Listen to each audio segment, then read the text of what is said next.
O'zgidromet 29-yanvarda O'zbekistonda kuzatiladigan ob-havo haqida ma'lumot berdi.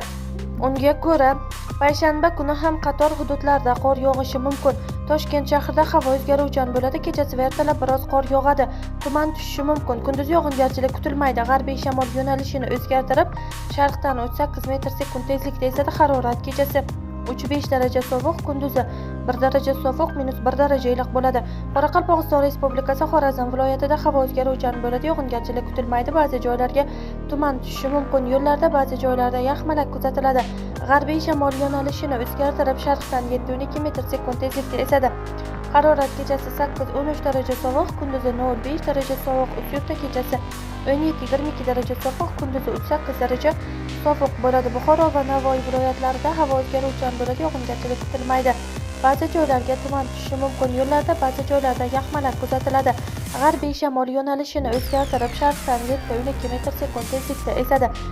Harorat kechasi 0-5 daraja sovuq, kunduzi 2 daraja sovuq, -3 daraja iliq bo'ladi.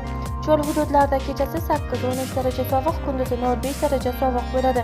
Toshkent, Sirdaryo, Jizzax, Samarqand viloyatlarida havo o'zgaruvchan bo'ladi. Kechasi va ertalab ba'zi joylarda biroz qor yog'adi. Ba'zi joylarga tuman tushishi mumkin. Yo'llarda ba'zi joylarda yaxmalak kuzatiladi. G'arbiy shamol yo'nalishini o'zgartirib, sharqdan 7-12 metr/sekund tezlikda esadi. Harorat kechasi 0-5 daraja sovuq, kunduzi 2 daraja sovuq, -3 daraja iliq bo'ladi. Qashqadaryo va Surxondaryo viloyatlarida havo o'zgaruvchan bo'ladi. Yog'ingarchilik kutilmaydi.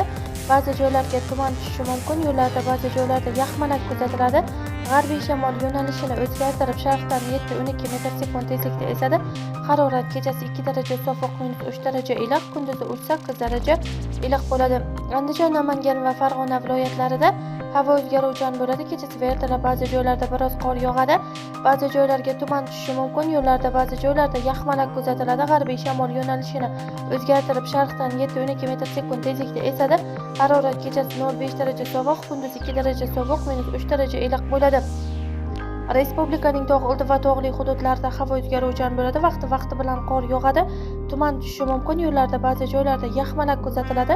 Qor ko'chish xavfi bor. G'arbiy shamol yo'nalishini o'zgartirib, sharqdan 7-12 metr/sekund tezlikda esadi. Harorat kechasi 8-13 daraja sovuq, kunduzi 2-7 daraja sovuq bo'ladi. O'zbekistonga 27-yanvardan Rossiya hududlaridan nisbatan sovuq havo massalari kirib kelganda havo harorati yana pasaydi.